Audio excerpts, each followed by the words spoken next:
who invented the stopwatch. Unseen timekeeping origins. Time controls everything in our lives, from the deadlines we chase to the races we watch, from the split seconds that decide champions to the countdowns that shape missions in space. Yet very few people ever stop to ask one simple question.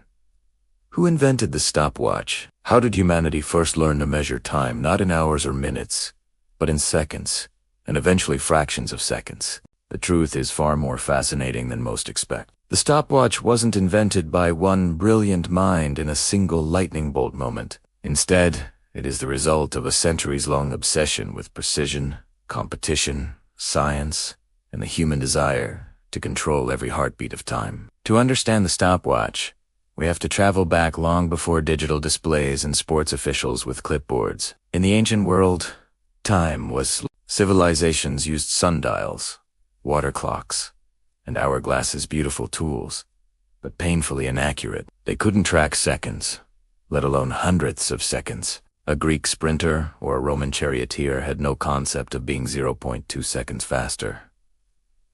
A race was judged simply by who crossed the finish line first. Precision measurement was still a dream, but humanity's craving for accuracy was growing. Astronomy and navigation, two of the most important sciences of the ancient world, needed better timekeeping. You cannot chart the stars or sail across oceans without knowing exactly where you are in time. This set the stage for a revolution. The first real breakthrough came in the 17th century with the invention of the pendulum, clocked by Christian Huygens in 1656.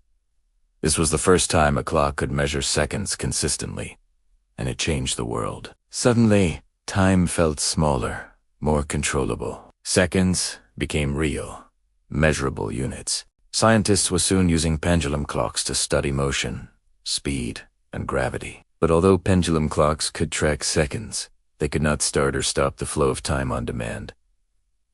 What we now call a stopwatch function did not exist yet. The concept of recording a specific interval, a race, an experiment, a performance, still needed a new innovation. Enter one of the most surprising figures in the story, Samuel Watson, a British clockmaker working in the late 1600s. Watson built a device for King Charles II known as the physician's pulse watch, designed to help measure a patient's heart rate. It wasn't a stopwatch as we know it, but it introduced the groundbreaking idea of measuring short intervals of time independently from the main clock. Doctors could now time pulses in precise seconds rather than guess. This medical invention planted the seed for a tool that could measure any short burst of time, not just heartbeats, but eventual races, experiments, and athletic events. But the true birth of the modern stopwatch came nearly a century later, thanks to a Frenchman named Nicolas Rehoussec, who had no idea his invention would change sports forever. In 1821, King Louis XVIII requested accurate timing for horse races, which had become massively popular in France. Until then, Jages simply watched and estimated the finishing time, so often leading to controversy. Rehoussec, a watchmaker with a creative mind, developed a device that used a rotating dial and an ink stylus. When the race began, the dial spun. When a horse crossed the finish line, the timer pressed a button, and the stylus dropped a tiny ink. Each dot marked the precise time in seconds.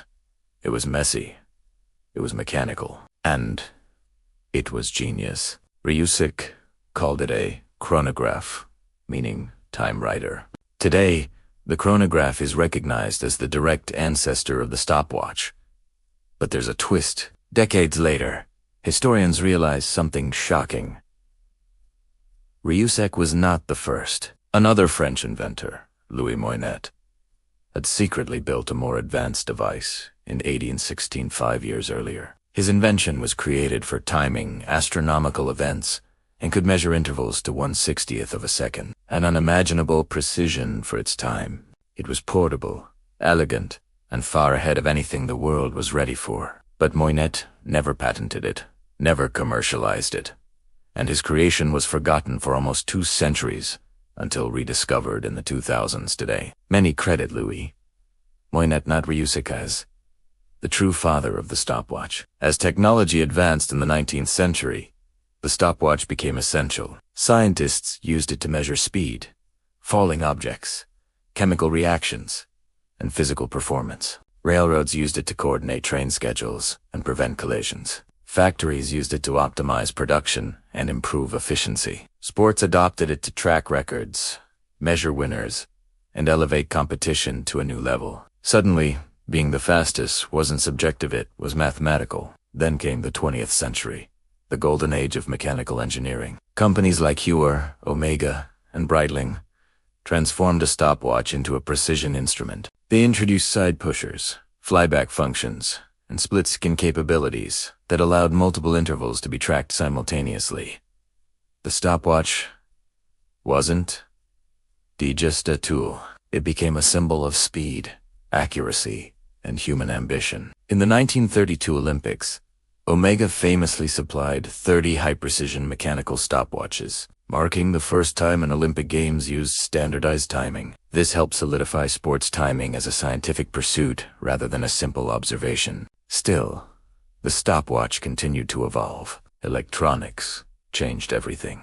In the 1960s and 70s, quartz crystals replaced gears and springs. Digital stopwatches could now measure milliseconds. Space agencies needed extreme accuracy for rocket launches and astronaut operations. A 1-second miscalculation could mean mission failure. The stopwatch became an essential tool not just on racetracks, but in laboratories, cockpits, and control rooms around the world. And then came the final transformation.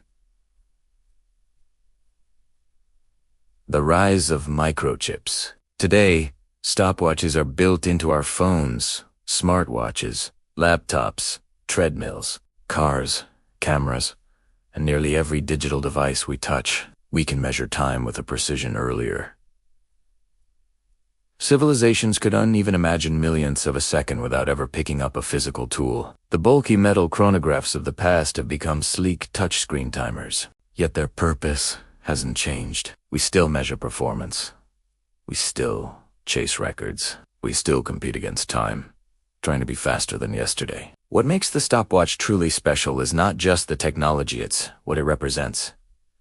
Throughout history, humans have been obsessed with improvement. We want to quantify progress, to push boundaries, to know exactly how far we've come. The stopwatch became the symbol of that pursuit. It turned time into a challenge. It made seconds visible, measurable, conquerable.